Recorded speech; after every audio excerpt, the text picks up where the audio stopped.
Assalamualaikum warahmatullahi wabarakatuh. Selamat pagi, selamat bertemu kembali di pelajaran geografi. Baik, pada kesempatan kali ini kita akan melanjutkan pertemuan kita membahas tentang pola interaksi desa dan kota serta faktor-faktor yang akan mempengaruhi pembentukan pola interaksi antara desa dan kota. Oke, yang pertama ya pola interaksi dan faktor yang mempengaruhinya. Interaksi antar wilayah akan menyebabkan perpindahan penduduk dari dua buah wilayah ya. Pergerakan penduduk akibat adanya interaksi yang dapat membentuk pola interaksi, di mana pola tersebut ya atau perpindahan tersebut meliputi ada unsur fisik yang mempengaruhinya, unsur sosial, kemudian ekonomi dan unsur budaya ya. Di mana interaksi ini terjadi akibat setiap daerah itu tidak bisa memenuhi kebutuhan hajatnya masing-masing ya, sehingga terjadilah interaksi baik berupa uang, ide maupun barang ya, serta tenaga kerja ya, dan lain sebagainya. Kemudian bagaimana pola interaksi antara desa dan kota ya? Interaksi antara desa dan kota ya sangat dipengaruhi oleh sifat saling ketergantungan antara kedua buah wilayah ya, di mana desa sebagai sumber bahan baku ya, dan kota akan memasok barang jadi ya, nggak mungkin kan ada segala laptop, TV ya, kamera dari desa menghasilkan sendiri gitu, nggak mungkin gitu kan, makanya perlu dari kota, sedangkan kota perlu sumber bahan baku ya. Kemudian desa juga menyediakan banyak tenaga kerja dan menyediakan banyak lapangan, dan kota menyediakan banyak lapangan pekerjaan, maka akan terjadi interaksi ya. Adanya fasilitas transportasi mudahkan adanya fasilitas pelayanan umum, sekolah, kampus ya, rumah sakit dan lain-lain ya, serta mudahnya informasi menyebar melalui media menyebabkan mudahnya terjadi pergerakan ya, interaksi baik dari desa maupun dari kota ya. Kemudian zona-zona yang akan terjadi ya ketika terjadi interaksi. Yang pertama, ketika terjadi interaksi antara desa dan desa ya, maka akan terjadi interaksi yang menghasilkan zona baru ya. Jadi desa dan desa ya, dia tidak akan menghasilkan zona baru ya karena memiliki karakteristik yang sama ya. Maka interaksinya berupa pertukaran tradisi, adat istiadat dan kebutuhan hidup ya. Biasanya antara desa dan desa ini ya tidak signifikan lah ya.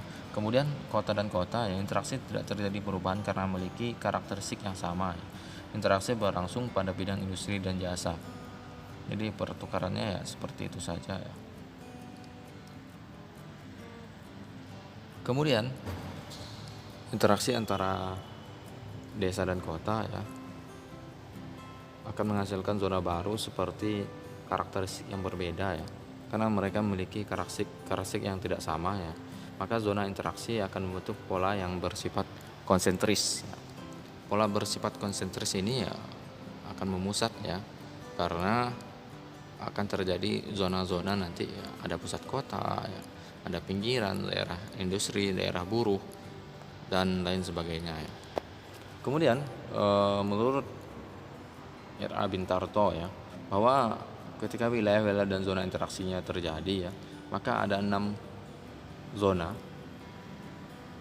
Yang pertama ada namanya city ya, sebagai kota di pusatnya. Kemudian suburban di wilayah pinggirnya yang lokasinya berdekatan dengan kota ya. Kemudian suburban flank ya, jalur tepi sebuah daerah perkotaan ya, yaitu wilayah yang dilingkari daerah perkotaan, nggak jauh dari kota, masih dalam kota ya. Kemudian urban flank ya, jalur tepi daerah perkotaan paling kuat. Rural urban flank serta rural yaitu merupakan daerah pedesaan. Jadi dia akan bersifat konsentris ya, memusat, kemudian berbentuk lingkaran nanti ya. Kemudian ya dari pusat kota sampai ke pedesaan itu yang bersifat lingkaran tadi ya.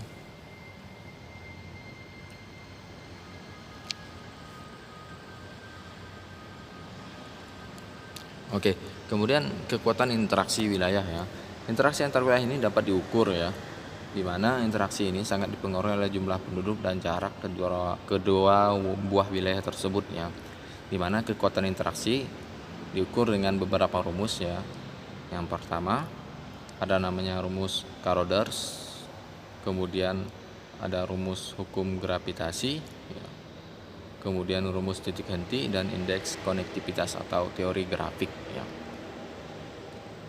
Yang kemarin udah kita bahas ya untuk di soalnya, ini untuk pembahasannya ya. Oke, yang pertama rumus Caroders. Rumus Caroders ini merupakan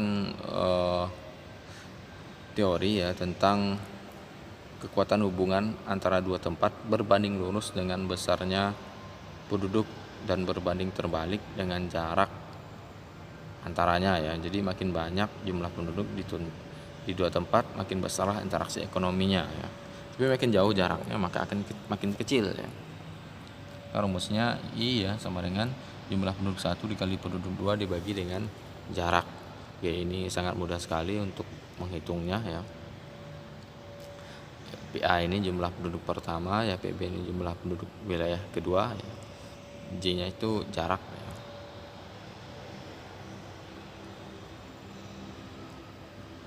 Misalnya ya, ini contoh soal nih, untuk jaraknya itu nggak dikuadratkan ya. Misalnya ada 3 buah kota A, B, C ya. Penduduk A 15.000, penduduk B 10.000 ya, penduduk C 20.000. Di mana jaraknya itu A ke B 30 meter, kemudian B ke C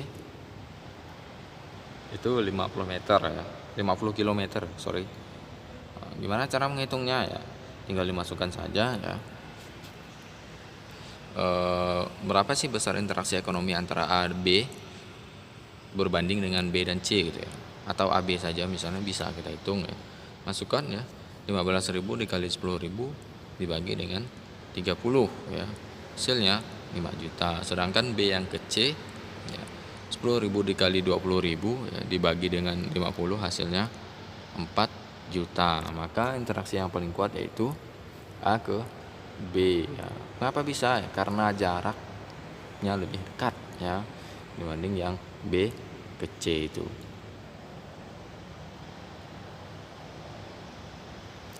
Oke, yang kedua hukum gravitasi ya. Hukum gravitasi yaitu diambil ya, teori ini diambil dari rumusnya teori Isaac Newton ya, atau teori gravitasi, di mana akan terjadi gaya tarik menarik ya dua buah benda, itu kekuatannya berbanding lurus dengan hasil kali kedua massa tersebut dan berbanding terbalik dengan kuadrat jarak tersebut nantinya. Gimana rumusnya ya? Penduduk A dikali penduduk B dibagi dengan jaraknya dikuadratkan yang harus seperti tadi ya. Jadi ini rumusnya. Kita lihat contoh soalnya. Hitunglah interaksi antara A, B, dan C jika diketahui jumlah penduduk A 300 ya, penduduk B 20.000, penduduk C 10.000 ya, jika jaraknya adalah 5 km ya dari A ke B. Maka sangat mudah sekali ya. A ke B 5 dikuadratkan 25 ya, kemudian A ke B 300 dikali 20.000 hasilnya 6 miliar dibagi dengan 25 maka hasilnya 240 juta ya.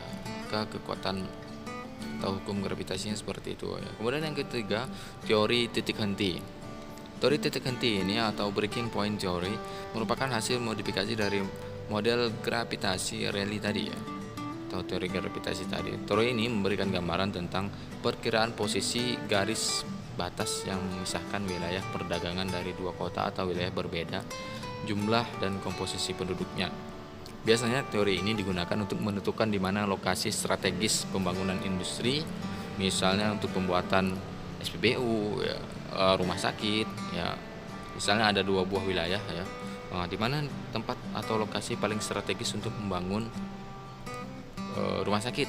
Maka dimunculkanlah menggunakan teori titik henti ya, dicari ya, dimana teori titik hentinya sama dengan ya jarak dibagi dengan 1 ditambah jumlah penduduk terbanyak dibagi dengan penduduk paling sedikit.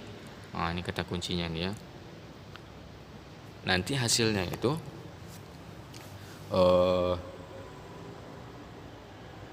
di mana lokasi titik hentinya ya, maka dicari penduduk dengan jumlah paling sedikit ya. Mengapa di penduduk paling sedikit ya? Biar terjadi pemerataan nanti. Jadi letak titik hentinya itu biasa pasti menuju wilayah yang jumlah penduduknya paling sedikit. Ini teorinya harus diingat ya. Dalam penghitungnya itu pasti dia akan mencari wilayah yang jumlah penduduknya paling sedikit. Misalnya contoh soalnya seperti ini ya. Diketahui jumlah penduduk kota A 250.000, kota B 100.000 ya. Jarak antara kota A dan B 75 km. Di manakah lokasi titik henti ya? Ini sangat mudah sekali. Tinggal dimasukkan saja. Ini A ini 250 dibagi dengan 100. 250 dibagi 100 dapat 25 ya.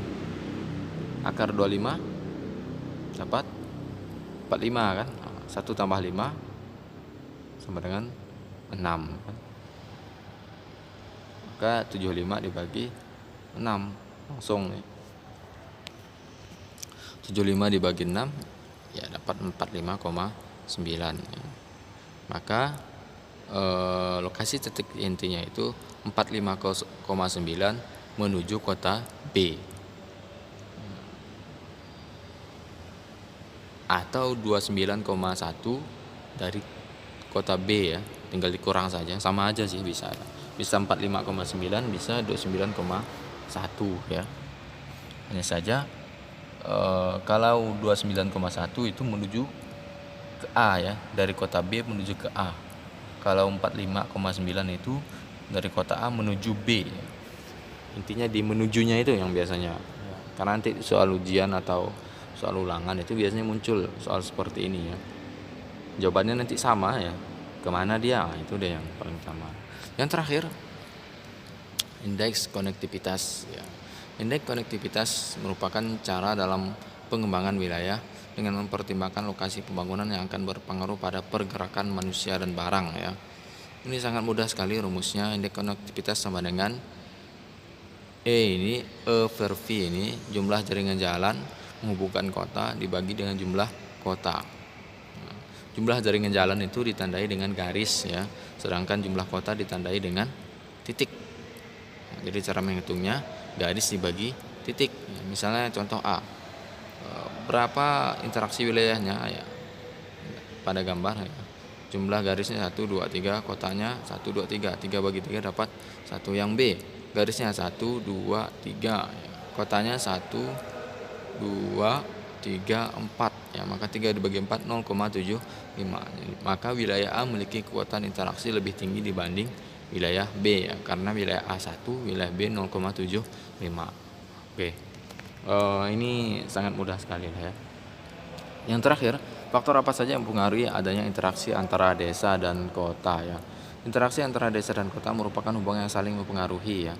Antara wilayah, desa dan kota itu baik akan menguntungkan si kota maupun si desa ya. Maka menurut Edward Ullman ada 3 faktor yang menyebabkan interaksi antar wilayah, yaitu regional complementary, wilayah yang saling melengkapi, kemudian ada namanya intervening opportunity, kesempatan saling berintervensi ya. Kemudian spatial transfer ability, kemudahan pemindahan dalam ruang ya. Bagaimana bisa gitu ya? Yang pertama ya, region complementary atau wilayah yang saling melengkapi. Ini terjadi karena perbedaan potensi setiap daerah ya, baik desa maupun kota, menyebabkan muncullah interaksi ya, guna untuk melengkapi kebutuhan tadi.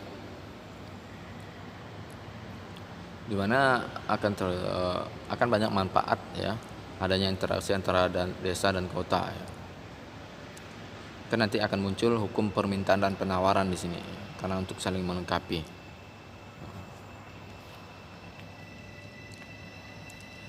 Interaksi antara desa dan kota ya, akan menguntungkan bagi kota. Yang pertama, terpenuhinya sumber daya alam sebagai bahan mentah untuk industri ya.